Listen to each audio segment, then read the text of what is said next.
Welcome to lecture of design and analysis of algorithm. Students, आज के lecture में हम मर्ज सॉर्ट की कम्प्लेक्सिटी फाइंड आउट करेंगे कि मर्ज सॉर्ट की टाइम कम्प्लेक्सिटी क्या है। मर्ज सॉर्ट का इंट्रोडक्शन हम अपने लास्ट लेक्चर में देख चुके हैं कि डिवाइड एंड कंकर टेक्निक की एक एग्जांपल है हमारे पास मर्ज सॉर्ट भी। तो हम उसको जरा रिव्यू करते हैं, एक और एग्जांपल उसकी देखते हैं कि मर्ज सॉर्ट किस तरह से फंक्शनैलिटी परफॉर्म करता है, बेसिकली सॉर्टिंग किस तरह से हो रही होती है मर्ज सॉर्ट में। तो अब देखें, ये हमारे पास एक अरे है जिसमें कुछ एलिमेंट हैं 7, 5, 2, 4, 1, 8, 3 और 0। अब मर्ज सॉर्ट ने क्या करना है, इसकी सॉर्टिंग करनी है। जाहिर बात है, इसको वो 0 से लेके आगे सीक्वेंस में यानी 0, 1, 2, 3, 4 और जो है उनको एक सीक्वेंस से कर देगा। लेकिन उसका एक प्रोसीजर है, क्योंकि ये डिवाइड एंड कंकर अप्रोच है। इसने क्या करना है, पहले इसको ब्रेक डाउन करना है, उसको अलहदा पार्ट में करना है, फिर एक एक को कंपेयर करेगा। कंपेयर करने के बाद इसने उनको मर्ज करना है, जो यूजुअली डिवाइड एंड कंकर में होता है। तो अब हम देखते हैं इसमें टोटल एलिमेंट कितने हैं। 1, 2, 3, 4, 5, 6, 7, 8। हमारे पास 8 एलिमेंट हैं, यानी n divided by 2, 8 divided by 2 हो जाएगा, वो तो होता है हमारे पास 4। इसका मतलब है हमारे पास दो सब अरेज बन जाएंगी, 2 सब अरेज बन जाएंगी 4 और 4 की। तो देखते हैं किस तरह। ये देखिए, हमारे पास 2 सब अरे बन गई, एक सब अरे ये है और एक ये है। इसमें कितने एलिमेंट हैं, 1, 2, 3, 4 और इसमें भी 1, 2, 3, 4, दोनों में 4 एलिमेंट हैं। अब ये आगे सब डिवाइड होगी।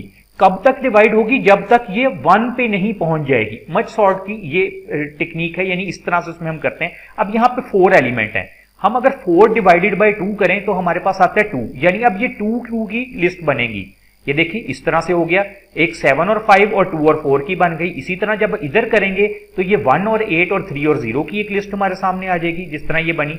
अब हमारे पास जब ये 2 में चला गया, अब इन 2 को अगर हम फिर आगे सब डिवाइड करें तो यानी 2 को जब 2 पे डिवाइड करेंगे तो वो 1 और 1 की लिस्ट बन जाएगी, यानी 7 अलहदा हो जाएगा, 5 अलहदा। ये देखें 7 और 5। इसी तरह 2 और 4 को जब हमने सेपरेट किया, 2 अलहदा हो गया, 4 अलहदा। यहां पे भी इसी तरह से दूसरी साइड पे भी बन जाएंगे, 1 और 8, 3 और 0 और यहाँ ये अलहदा हो गए सारे। अब ये हमने डिवाइड कर दिया इनको। अब डिवाइड होने के बाद अगला स्टेप क्या आएगा, अगले स्टेप में इन्होंने अब कंपेयर होगा, यानी ये 7 और 5 आपस में कंपेयर करेंगे।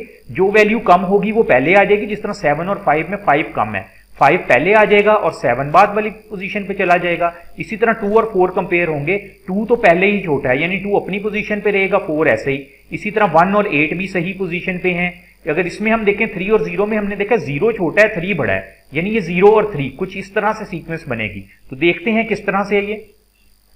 आप ये देखें 7, 5, 2, 4, 1, 8, 3, 0, ये वही हमारे पास जो अब पहले वाली सीक्वेंस थी। हमने देख लिया कि अभी जो हमने लास्ट पे डिवाइड किया था 1, 1 वाली फॉर्म में आया था, तो वो इस तरह था।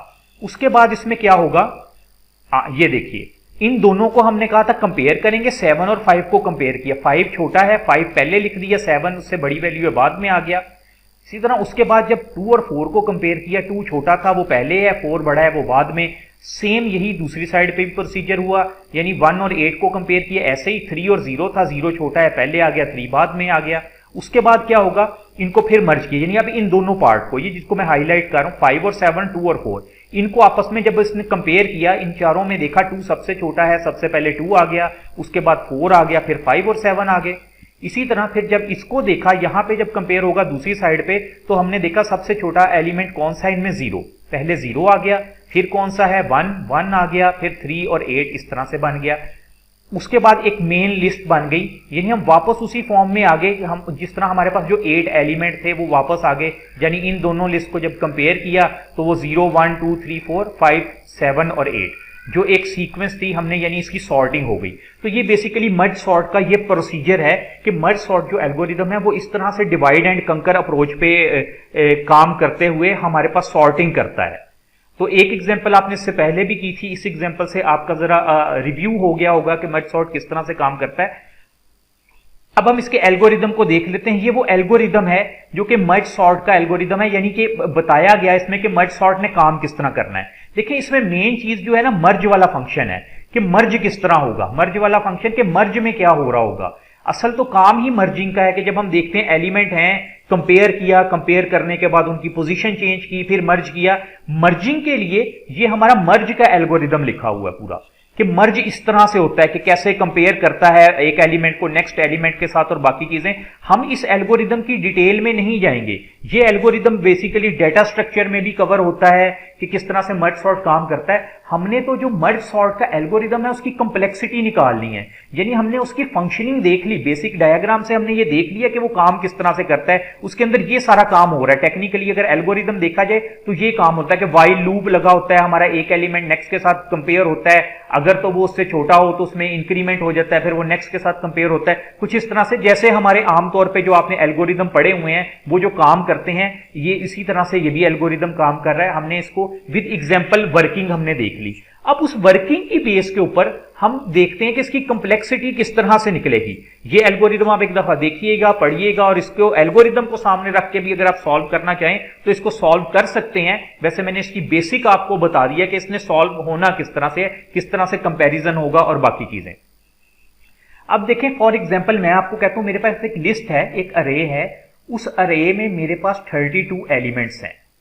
मैंने इसको मर्ज सॉर्ट के थ्रू करना है। आप कहेंगे कि आप सर इसको करें कि 32 डिवाइडेड बाय 2 कर लें, n डिवाइडेड बाय 2, वो तो 16 बनेगा, यानी एक साइड पे 16 होंगे। मैं इसको इस तरह से कर लेता हूं कि 16 एलिमेंट एक साइड पे आ जाएंगे मेरे पास, और फिर 16 एलिमेंट एक साइड पे आ जाएंगे मेरे पास।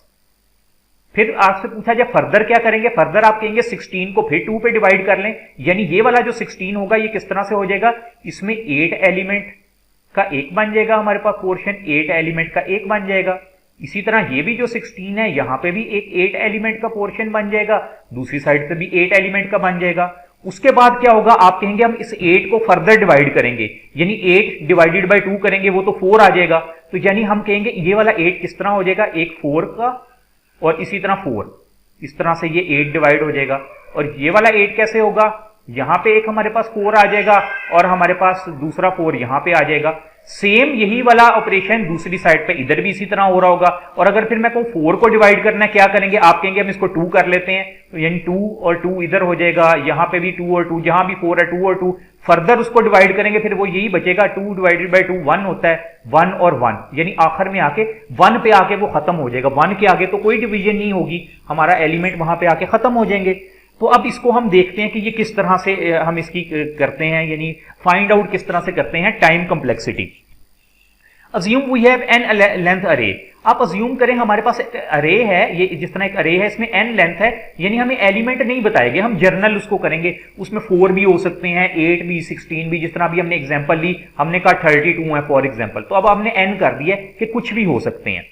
यानी ये एक अरे है, ये जो आपके सामने बॉक्स आ गया लिखा है n लेंथ अरे, ये एक अरे है। अब क्या होगा, पहला स्टेप कि हमने तो कहा है कि हमने उस अरे को डिवाइड कर लेना है, n डिवाइडेड बाय 2। तो ये देखें n डिवाइडेड बाय 2 कर लिया, यानी जितने भी एलिमेंट थे 2 पे डिवाइड हो गए, उसके 2 पोर्शन बन गए। जिस तरह अभी मैंने बनाया था ना पीछे 32 है, 16 एक साइड पे हो गए थे, 16 एक साइड पे, उसी तरह n बाय 2 हो जाएगा। अब जब हमें इसको कंप्लेक्सिटी की फॉर्म में लिखना है तो हम क्या करेंगे, हम लिख देंगे t, यानी t for time complexity, t of n by 2 और t ऑफ n बाय 2 इसको हम लिख देंगे।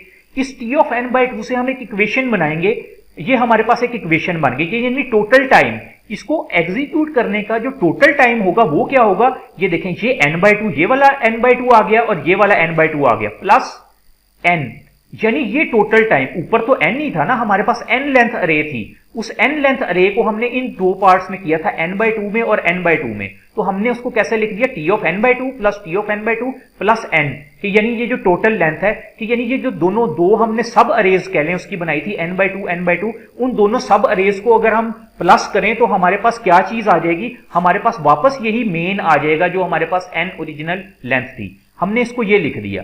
ये बेसिकली एक रिकर्सिव इक्वेशन है हमारे पास। रिकर्सिव इक्वेशन से क्या मुराद होती है, ऐसी इक्वेशन जिसमें फंक्शन अपने आप को बार बार कॉल कर रहा हो। आप देखिए टी ऑफ एन है ना, आगे जब इसको सॉल्व करना है वहां पे भी तो हमें टी ऑफ एन बाय 2 यानी टी की ही कोई वैल्यू चाहिए, टी ऑफ एन की कोई वैल्यू चाहिए, यहां पे भी टी ऑफ एन बाय 2 कि हमें वो वैल्यू चाहिए है। इसीलिए इसको हम कहते हैं कि रिकर्सिव इक्वेशन है। रिकर्सिव क्यों है, क्योंकि फंक्शन इसमें बार बार अपने आप को कॉल कर रहा है।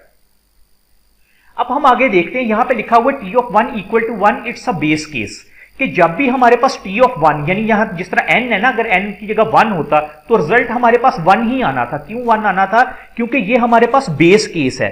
अब बेस केस क्या होता है कि जितने भी हमारे पास रिकर्सिव फंक्शन होते हैं ना, उसका जब वो रिकर्सिव हो रहे होते हैं यानी फंक्शन अपने आप को कॉल कर रहा होता है, तो हर रिकर्सिव फंक्शन का कोई ना कोई बेस केस होता है। बेस केस का मतलब कोई ऐसा केस होता है जहां पे उस फंक्शन ने खत्म होना होता है। जिस तरह आप देखें, हमने जो एग्जांपल में देखा था, हमारे पास फॉर एग्जांपल 8 है एलिमेंट है अरे में, 8 से हमने 4 बनाए, 4 से हमने 2 बनाए, 2 से हमने 1 बनाए। जब वो 1 बन गया था, 1 बनने के बाद तो हमने उनका कंपैरिजन स्टार्ट कर दिया था, 1 को तो आगे डिवाइड नहीं किया था। यानी ये बेस केस होता है जहां पे जाके हमारी रिकर्जन खत्म हो रही होती है। तो इसलिए जहां पे t ऑफ 1 होगा वो तो हम कहेंगे कि वहां पे वैल्यू 1 आ जाएगी, यानी वहां पे हमारी रिकर्जन खत्म होनी है। ठीक है, if the value is greater than 1, अब क्या होगा अगर वैल्यू ग्रेटर देन से 1 से ज्यादा होगी? We put it into following equation. ये जो हमने मर्ज सॉर्ट की एक इक्वेशन बनाई है ना, जब वैल्यू 1 से बड़ी होगी हम उसमें पुट करेंगे।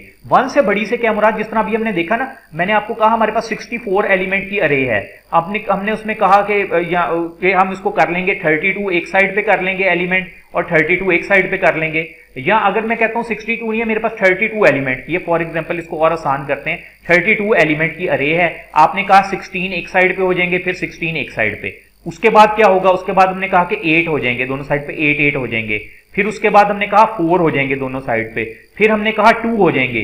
फिर 2 होने के बाद हमने कहा 1 हो जाएंगे। यानी जो t की वैल्यू 2 भी हो रही होगी, 4 भी होगी, 8 भी होगी, 16 भी होगी, एंड n चलती जाएगी। जिस तरह हमने कहा 64 है तो 32 भी होगी, 128 एलिमेंट है तो हमारे पास 64 भी होगा। तो ये n की वैल्यू चलती जाएगी। तो अब हम क्या करते हैं?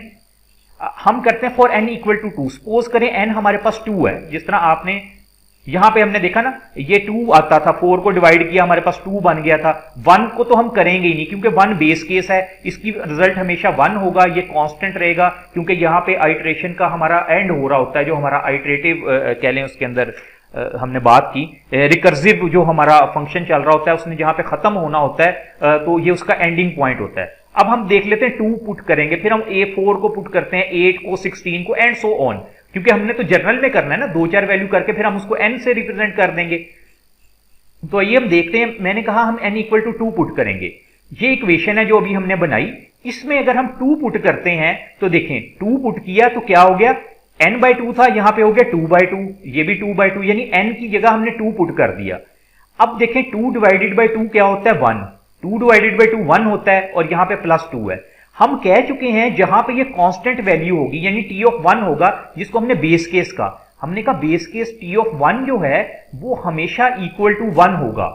तो ये देखिए t ऑफ 1 की जगह हमने 1 वैल्यू पुट कर दी, यहां पे भी t ऑफ 1 की जगह 1 + 2, टोटल हमारे पास आ गया 4। यानी t ऑफ 2 जब हमने इनपुट 2 रखी तो हमारे पास 4 आ गया। अब हम क्या करते हैं? अब हम इनपुट हमने 2 रख के देख लिया, अब हम रखेंगे इनपुट 4। ये 4 इसलिए नहीं रख रहे कि हमारे पास रिजल्ट 4 आया, ये 4 इसलिए रख रहे थे कि मैं अगर आपको दिखाऊं, ये देखें, हमने कहा था ना कि एलिमेंट अगर 16 थे तो 16 से 8 होंगे, 8 से 4 होंगे, 4 से 2 होंगे और 1 होंगे। हम इसलिए रख रहे हैं कि पहले 1 था, 1 पे तो 1 आता है, हमने इसलिए देखें यहां पे लिख दिया था बेस केस। फिर हमने कहा 2 पे हमने रख के देख लिया, अब हम 4 पे रखने लगे, यानी n की वैल्यू 4 रखेंगे हम।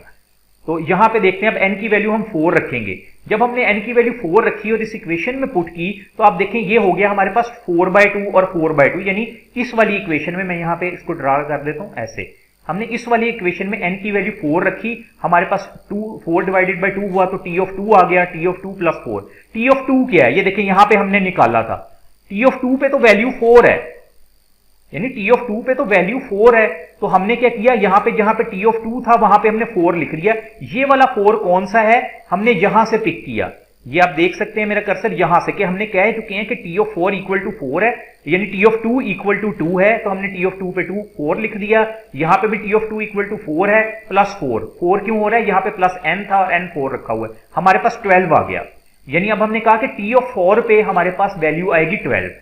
अब आगे चलते हैं, n 4 था, अब हम n 8 पुट करते हैं, क्योंकि 8 क्यों पुट करना है? दोबारा यहां पे देख लें, हमने जब कहा था 32 है तो उससे 16 बनेंगे, 8 बनेंगे, 4 बनेंगे, यानी हमने 4 भी पुट कर दिया। अब 8 पुट करते हैं, फिर 16 पुट करेंगे उसको समझने के लिए। बेसिकली तो हम अगर 2 दफा भी पुट कर दिया तो सही है, लेकिन हम थोड़ा सा समझना चाह रहे हैं कि ये हो कैसे रहा है। अब देखें अगले में आ गया 8, यहां पे n की जगह 8 पुट करना है। जब आपने 8 पुट किया, 8 डिवाइडेड बाई 2 4 हो गया हमारे पास, 8 डिवाइडेड बाई 2 4 + 8। अब t ऑफ 4 की वैल्यू हमने ली 12। हमें कैसे पता है t ऑफ 4 पे 12 है? हमें पता है यहां से कि हमने देखें जब पहले t ऑफ 4 किया था तो हमारे पास तो 12 आया था यहां पे, अगर आप देख सकें तो हमने वही वाला 12 लाके यहां पे पुट कर दिया। यानी 12 प्लस 12 और प्लस 8 हमारे पास 32 हो गया, यानी टी ऑफ 8 पे हमारे पास 32 आ गया। इसके बाद हम n की वैल्यू 16 पुट करते हैं। 16 हमने जब n की वैल्यू पुट की यहां पे, यानी n की जगह हमने 16 रख दिया, तो कुछ इस तरह का रिजल्ट आ गया, यानी 16 डिवाइडेड बाई 2 8 होता है, फिर 16 divided by 2 8 plus 16। T of 8 की क्या वैल्यू है 32, यहां पे देखें ये लिखा है 32, ये वाला 32 हमने यहां पे लाके पुट कर दिया। 32 प्लस 16 टी ऑफ 8 पे हमारे पास 18 आ गया। अब अगर हम इसको टी ऑफ 8 पे सॉरी हमारे पास 80 आ गया। अब अगर हम इसको फर्दर करने की कोशिश करें, यानी 16 भी हमने कर लिया, इसके बाद अगला जो केस है वो हम कर सकते हैं 32 का, n की वैल्यू 32 रखें। लेकिन हम इतना आगे नहीं जाएंगे, हमने एक जर्नल सा केस बना लिया। अगर हम इसको आसानी के लिए अपनी इस तरह से लिख लें, अभी जो हमने सॉल्व किया, हमने कहा टी ऑफ 1 पे वैल्यू 1 आ रही थी, टी ऑफ 2 पे वैल्यू 4 आ रही थी, टी ऑफ 4 पे वैल्यू 12 आई, टी ऑफ 8 पे 32, टी ऑफ 16 पे 80। कौन सी वैल्यू है ये वाली, ये देखें टी ऑफ 8 पे 32 है, टी ऑफ 8 पे हमारे पास 32 है, और यहां पे बेसिकली आप ये देखें, ये थोड़ा सा यहां पे ना इसमें गलत है, आप एक चीज करेक्शन करें। यहां पे हमने n की वैल्यू 16 रखी हुई है, तो आप यहां पे इसको खत्म करें और यहां पे 16 कर लें। ये एक चीज हाईलाइट हो गई हमारे पास, आप इसको यहां पे 16 करें, टी ऑफ 16, क्योंकि हम तो देखिए 16 वैल्यू पुट कर रहे थे ना, तो टी ऑफ 16 पे हमारे पास 80 है। ठीक है, टी ऑफ 16 पे 80 है। अगर उससे पुराने वाले हम केस देखें, टी ऑफ 4 था, टी ऑफ 4 पे 12 था, टी ऑफ 2 पे हमारे पास 4 था, तो हमने उन सबको एक जगह पे लिख दिया, यानी टी ऑफ 1 पे 4 है, 1 पे 1 है, टी ऑफ 8 पे 32, टी ऑफ 16 पे 80, ये तो हमारे पास आ गया था। अब अगर आप यहां पे देखें तो हमारे पास कोई इनपुट और आउटपुट का पैटर्न नहीं बन रहा है। पैटर्न किस तरह कि आप इनपुट मेरे पास 1 थी, जब हमने इनपुट 1 रख के किया था तो मेरे पास, यानी हमने n की वैल्यू 1 रखी थी, 2 रखी, 4, 8 और फिर 16। 1 रख के की हमारे पास रिजल्ट 1 आया, 2 रख के की 4 आया, 4 रख के की 12। अगर इनपुट और आउटपुट का कोई पैटर्न बनाए बन नहीं रहा, मसलन मैं कहता हूं कि 1 का स्केयर लेता हूं 1 आ गया ठीक है, 2 का स्केयर लेता हूं 4 आ गया ठीक है, लेकिन मैं फिर 4 का स्केयर लूंगा वो तो 12 नहीं होगा, वो तो 16 होगा। तो यहां पे यही बात लिखी गई, there is no input and output pattern in above result, कि जो हमारे पास रिजल्ट है ना ऊपर, इसमें कोई इनपुट और आउटपुट का पैटर्न बन नहीं रहा है। अब क्या करेंगे, हम कहते हैं if we divided both side by input, अगर हम दोनों साइड को इनपुट से डिवाइड कर दें, इनपुट यहां पे क्या है 1, जो हम रख रहे थे वैल्यू 1 पे हमने कहा था 1, फिर हमने n की जगह 2 पुट किया था, n की जगह 4 पुट किया, 8 पुट किया और 16 पुट किया, ये हमारी इनपुट थी। अब हमने कहा कि अगर हम दोनों साइड को इनपुट से ही डिवाइड कर दें, किस तरह से होगा, आप ये देखें, टी ऑफ 1 इक्वल टू 1 था ना, हमने टी ऑफ 1 को इनपुट किया है 1 से डिवाइड कर दिया, दूसरी साइड पे 1 है, इसको भी 1 से डिवाइड कर दिया, आंसर 1 आ गया। फिर हम करते हैं टी ऑफ 2 था, टी ऑफ 2 में यानी इनपुट 2 थी, दोनों साइडों को 2 से डिवाइड कर दिया, यहां पे 4 था, 4 2 से हुआ, आंसर 2 आ गया।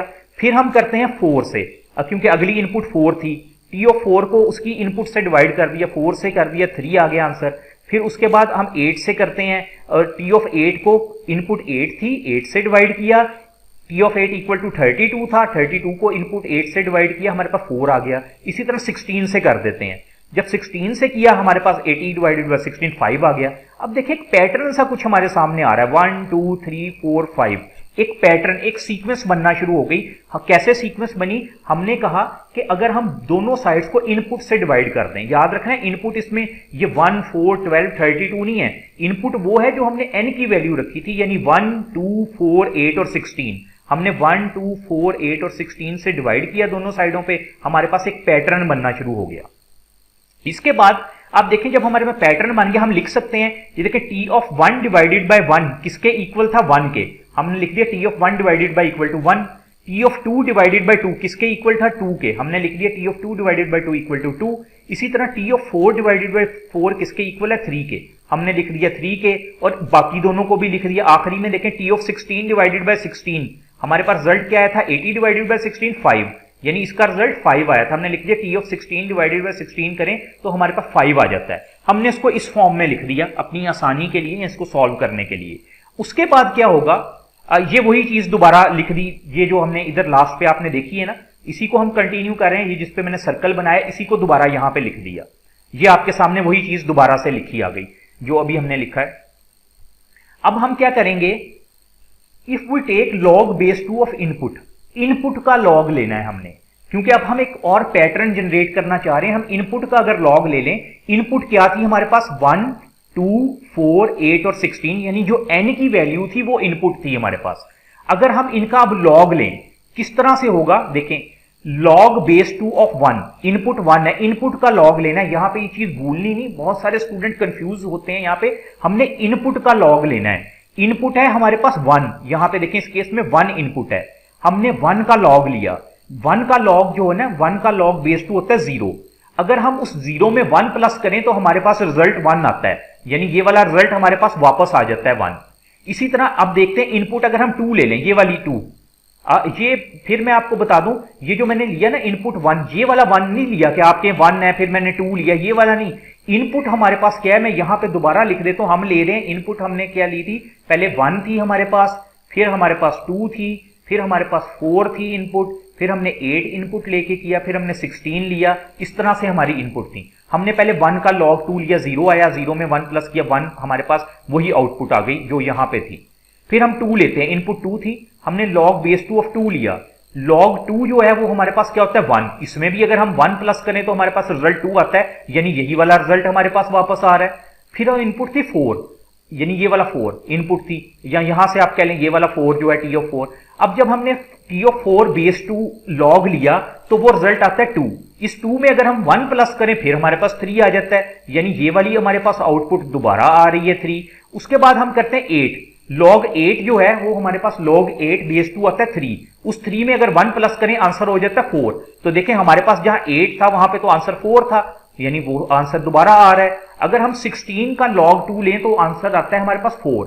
उस 4 में अगर हम 1 प्लस करें हो जाता है 5। तो यहां पे भी देखें, यहां पे भी हमारे पास 5 है, यानी एक पैटर्न तो हमारे पास बन रहा है यहां पे भी। अब हम क्या कर सकते हैं, हम करते हैं यहां पे आप बॉटम में देखें सो ऑन, अगर ये चलता जाए, मैंने तो कहा था ना हमने 16 तक करके छोड़ दिया। फॉर एग्जांपल इसमें 128 होते मेंबर, तो पहले से 128 होते तो हमारे पास 64 का बनना था, 64 के बाद फिर हमारे पास 32 का बनना था, फिर 16 का 8 4, इस तरह से मर्ज सॉर्ट में डिवीजन होनी थी। हम इसको कहते हैं एन, क्योंकि एन तक जा सकता है। फॉर एग्जाम्पल 16 के बाद कोई और भी होता, ज्यादा ही बात है 32 होना था, हमने एन कर दिया। अगर एन होता तो हमने उसको भी तो ऐसे ही लिखना था, T of N by N, जिस तरह ये लिखा 16 डिवाइडेड बाय 16, एन होता तो एन बाय एन लिखना था। और उसकी आउटपुट कैसे आनी थी, जैसे ये लिखा हुआ है कि log 2, किसका log 2, इनपुट का। इनपुट तो हमने कहा फॉर एग्जांपल एन कर दी, जर्नल कर दी, तो यानी log 2 हम लेंगे इनपुट का एन का, उसमें +1 ऐड कर देंगे जिस तरह सब में करते आए हैं, तो वो ये चीज बन जाएगी log 2 ऑफ n + 1। अब ये जो चीज है ना हमारे पास, ये वाला जो अभी हमने रिजल्ट निकाला, ये वाला रिजल्ट आपके सामने इस वक्त लिखा आ रहा है टॉप पे। हमने कहा हमने जब टाइम कॉम्प्लेक्सिटी निकालनी होती है हम तो निकालते हैं टी ऑफ एन करके, यानी टी ऑफ एन हमारी टाइम कॉम्प्लेक्सिटी होती है। तो यहां पे तो T of N divided by N है। हम इस एन को खत्म करने के लिए क्या करेंगे, ये कि यहां पे लिखा है कि हमें तो सिर्फ टी ऑफ एन चाहिए, यहां पे तो डिवाइडेड बाय एन है। हम करेंगे multiply both side with n, इन दोनों साइड को एन से मल्टीप्लाई कर देंगे। कैसे होगा देखें, N into T of N divided by N, और एन मल्टीप्लाई हो जाएगा लॉग बेस 2 n + 1 से। ये वाला n इस n से कट जाएगा। जब ये कट जाएगा हमारे पास तो खाली रह जाएगा t ऑफ n, यानी t ऑफ n रह जाएगा, वो क्या हो जाएगा n log base 2 of n, यानी n इससे भी तो मल्टीप्लाई होगा, दरमियान में प्लस है, फिर 1 के साथ भी होगा। जब 1 के साथ n मल्टीप्लाई होगा तो वो 1 n में चेंज हो जाएगा, यानी n × 1 = n। अब ये चीज आ गई। अब देखें हमने कहा था कि हम अपने वर्स्ट केस की तरफ जाते हैं। वर्स्ट केस का मतलब जिसमें मैक्सिमम टाइम लग रहा हो। अब इन दोनों में बड़ी वैल्यू कौन सी है जिसमें ज्यादा टाइम लगेगा, हमें पता है इसमें बड़ी वैल्यू तो ये है। अगर हम इसका लॉग लें, यानी लॉग बेस 2 ऑफ n लें, उसको n के साथ मल्टीप्लाई करें, तो जो हमारे पास रिजल्ट आएगा इसमें टाइम ज्यादा लगेगा एज कंपेयर टू n हमारे पास, यानी बड़ी वाली वैल्यू इस वक्त ये है। वर्स्ट केस ये है हमारे पास। तो हम अपना वर्स्ट केस कैसे लिखेंगे, हम लिखेंगे time complexity T of N क्या है, मर्ज सॉर्ट में ओ हमने कहा था ना वर्स्ट केस, इसमें बड़ी वैल्यू थी n log 2 ऑफ n, यानी इसको n log n भी कह सकते हैं हम। बेस 2 लिख दिया कि पता रहे एक log बेस 10 का होता है, बेस 2 वाला होता है, तो n log n हमारे पास कॉम्प्लेक्सिटी है मर्ज सॉर्ट की, वर्स्ट केस कॉम्प्लेक्सिटी। तो स्टूडेंट्स ये होता है कि हम कंप्लेक्सिटी निकालते किस तरह से, हमने कैलकुलेशन के थ्रू उसकी कंप्लेक्सिटी निकाली। तो आपके सामने सब मड सॉर्ट की कंप्लेक्सिटी लिखी हुई है टी ऑफ एन, कि कितना टाइम लगेगा उसको, टाइम जैसे जैसे हमारी इनपुट एन इनपुट है, कि जैसे जैसे हमारी कोई इनपुट बढ़ती जाएगी उसी तरह से हमारा ये वाला जो टाइम है होता जाएगा। आपको याद होगा हमने ग्राफ मैंने आपको दिखाया था जिसमें इस तरह से था, कुछ लाइंस लगी हुई थी कि पहले एन है, फिर एन स्केयर है, फिर एन क्यूब है, और इस तरह करके कुछ बना हुआ था हमारे पास। तो बेसिकली ये वही वाली कंडीशन आ गई कि अब आप कह सकते हैं कि मर्ज सॉर्ट की टाइम कंप्लेक्सिटी जो है वो है एन लॉग एन। तो उम्मीद है आपको आज का लेक्चर समझ आ गया होगा और अब आप मर्ज सॉर्ट की कंप्लेक्सिटी भी फाइंड कर सकते हैं। इसको आप प्रैक्टिस के तौर पे भी कीजिएगा ताकि आपको समझ आए कि ये इसको हमने किस तरह फाइंड आउट किया है। इसके एल्गोरिदम को भी एक दफा देखिएगा, बेसिक वर्किंग प्रिंसिपल भी मैंने बता दिया। तो बाकी हम अपने जो इसके अगले फर्दर टॉपिक्स हैं वो अपने नेक्स्ट लेक्चर में करेंगे। अगर आपकी कोई कंफ्यूजन, कोई क्यूरी है तो आप मेरे से कमेंट में पूछ सकते हैं। और इसके साथ साथ अगर अभी तक आपने इस चैनल को सब्सक्राइब नहीं किया तो इसे सब्सक्राइब जरूर कर लें, ताकि जब कोई नई वीडियो अपलोड हो तो आपको उसका नोटिफिकेशन फौरन मिल जाया करे। Thank you very much.